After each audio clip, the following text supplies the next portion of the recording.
ఫిబ్రవరి 12, 2026 ఆ రోజు సిల్వర్ మార్కెట్లో చాలా నాటకీయంగా ఒక సంఘటన జరిగింది. ఇది మామూలుగా జరిగే మార్కెట్ అప్ అండ్ డౌన్ లాంటిది కాదు. ఎవరో కావాలనే పక్కా ప్లాన్తో దాడి చేసినట్టు అనిపించింది. మరి ఆ సంఘటన వెనుక ఉన్న మిస్టరీ ఏంటో ఈరోజు చూద్దాం. జస్ట్ కొద్ది నిమిషాల్లోనే సిల్వర్ ధర ఏకంగా 10% పడిపోయింది. అంటే ఆలోచించండి, 10%. ఇది చిన్న విషయమే కాదు, మార్కెట్లో ఒక రకమైన భూకంపం లాంటిది. ఈ పతనం ఎంత వేగంగా జరిగిందో చూడండి. కేవలం 90 నిమిషాలు. గంటన్నర సమయంలో బిలియన్ల కొద్ది డాలర్ల సంపద ఆవిరైపోయింది. ఇది మార్కెట్లో ఒక రకమైన మిస్టరీని, ఒక అర్జెన్సీని క్రియేట్ చేసింది. ఇప్పుడు మన ముందున్న అసలు ప్రశ్న ఇదే. ఇది నిజంగానే ఎకనామిక్ న్యూస్కి మార్కెట్ సహజంగా రియాక్ట్ అవ్వడమా, లేకపోతే ఎవరో పక్కగా ప్లాన్ చేసి టార్గెట్ చేసి చేసినదానా? రండి, దీనిపై ఒక ఎక్కువ లోతుగా పరిశీలిద్దాం. మన ఇన్వెస్టిగేషన్ను ఆ సంఘటన జరిగిన టైం లైన్తో మొదలు పెడదాం.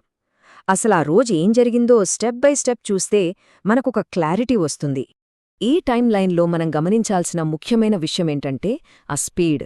ఉదయం 8:30కి జాబ్స్ రిపోర్ట్ వచ్చింది. సరిగ్గా ఒక్క నిమిషంలో, అంటే 8:31కి అమ్మకాల వెల్లువ మొదలైంది.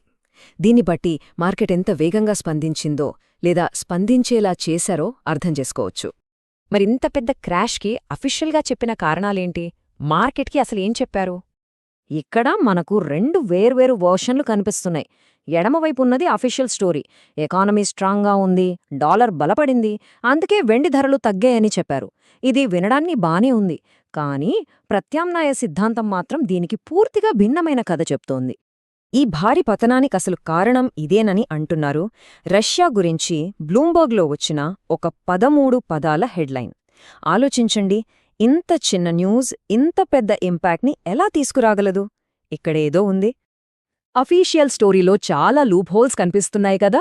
అందుకే మన పరిశోధనను ఇప్పుడు ఆల్టర్నేట్ థియరీ వైపు తిప్పుదాం. అసలు నిజాలు ఏం చెప్తున్నాయో చూద్దాం.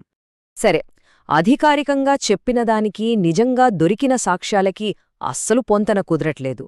ఎందుకంటే చూడండి, మొదటిది టైమింగ్. ఆ రష్యా రూమర్ వచ్చింది ధరలు పడిపోవటానికి దాదాపు గంట ముందు. రెండోది జాబ్స్ డేటా. పైకి బాగున్నట్టు కనిపించినా లోతుగా చూస్తే అదంత స్ట్రాంగ్ డేటా కాదు. ఇక అన్నింటికన్నా ముఖ్యమైన విషయం ఏంటంటే ఈ పానిక్ అంతా కేవలం బంగారం, వెండి మార్కెట్లకే పరిమితమైంది. స్టాక్ మార్కెట్ కానీ డాలర్ కానీ పెద్దగా కదల్లేదు. అంటే ఇది మొత్తం మార్కెట్పై ప్రభావం చూపలేదు. ఎవరో టార్గెట్ చేసినట్టుగా కేవలం ఈ మెటల్స్నే దెబ్బతీశారు. ఓకే, మరి ఈ దాడికి వాడిన వెపనేంటి?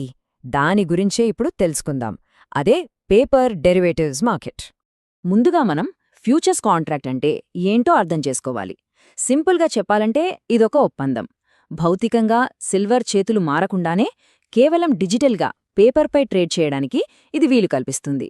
అంటే నిజంగా లేని సిల్వర్ను కూడా అమ్మచ్చు, కొనొచ్చు. ఇక్కడే ఉంది అస్సలు కిటుకు.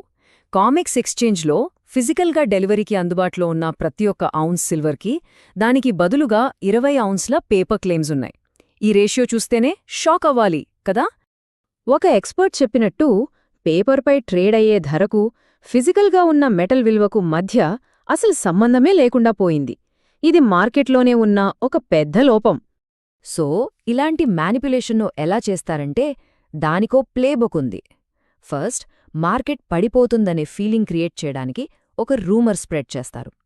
తర్వాత కంప్యూటర్ అల్గారిథమ్స్ ద్వారా పెద్ద ఎత్తున అమ్మకాలు మొదలు పెడతారు. ఒక అమ్మకం ఇంకో అమ్మకాన్ని, అది మరో అమ్మకాన్ని, అలా ఒక చైన్ రియాక్షన్ స్టార్ట్ అవుతుంది. ఫైనల్గా ధరలు బాగా పడిపోయాక తక్కువ ధరకి కొనేసి లాభపడతారు. ఇది కొత్తగా జరుగుతున్నదేమీ కాదు. గతంలో కూడా చాలాసార్లు ఇలాంటివి జరిగాయి. 2008 ఫైనాన్షియల్ క్రైసిస్ అప్పుడు, 2011లో సిల్వర్ ధరలు ఆకాశంలో ఉన్నప్పుడు, చివరికి 2020 కోవిడ్ లాక్డౌన్ల టైంలో కూడా సేమ్ ప్యాటర్న్ రిపీట్ అయ్యింది. ఒక నెగటివ్ న్యూస్ని ఉపయోగించి ధరలను కావాలనే కిందకు లాగడం. చూడండి, ఇది కేవలం ఊహ కాదు. ఇలాంటి మ్యానిపులేషన్ చేసినందుకు కాను పెద్ద పెద్ద బ్యాంకులకు ఫైన్లు కూడా పడ్డాయి. ఇది వాస్తవం, రుజువైన విషయం. సరే, ఇప్పటి వరకు ఈ మ్యానిపులేషన్ ఎలా జరిగిందో చూసాం. కాని అస్సలు ప్రశ్న ఎందుకు జరిగింది? దీని వెనుక ఉన్న పెద్ద గేమేంటి? ఒకవైపు పేపర్ మార్కెట్లో ఇంత డ్రామా జరుగుతుంటే, మరోవైపు ప్రపంచవ్యాప్తంగా సెంట్రల్ బ్యాంకులు ఏం చేస్తున్నాయో తెలుసా?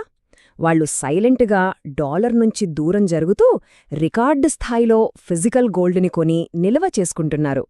అంటే వాళ్లకు పేపర్పై నమ్మకం లేదు, ఫిజికల్ మెటల్ మీదే నమ్మకం ఉంది. అంటే షార్ట్ టర్మ్లో పేపర్ ధర ఎంత పడిపోయినా లాంగ్ టర్మ్లో విలువైన లోహాలకున్న బేసిక్ ఫండమెంటల్స్ ఏమీ మారలేదు. గ్లోబల్ టెన్షన్స్, డాలర్ బలహీనపడటం, ప్రభుత్వ అప్పులు ఇవన్నీ అసలు కథను చెబుతున్నాయి. ఈ టైటానిక్ లైఫ్ జాకెట్ అనాలజీ చాలా పవర్ఫుల్. రేపు ఏదైనా ఆర్థిక సంక్షోభం వస్తే మనల్ని కాపాడేది ఈ ఫిజికల్ ఆస్తులే. అవి ఒక ఇన్షూరెన్స్ లాంటివి. అప్పుడు దాని ధర ఎంత ఉంది అనేది ముఖ్యం కాదు, అది మన దగ్గర ఉందా లేదా అన్నదే ముఖ్యం. చివరిగా ఈ ఒక్క ప్రశ్నతో ముగిద్దాం. కంప్యూటర్ స్క్రీన్పై కనిపించే పేపర్ ధరకు మన చేతిలో ఉండే ఫిజికల్ మెటల్కు మధ్య తేడా వచ్చినప్పుడు ఏది నిజమైన విలువ? దేన్ని మనం నమ్మాలి? ఆలోచించండి.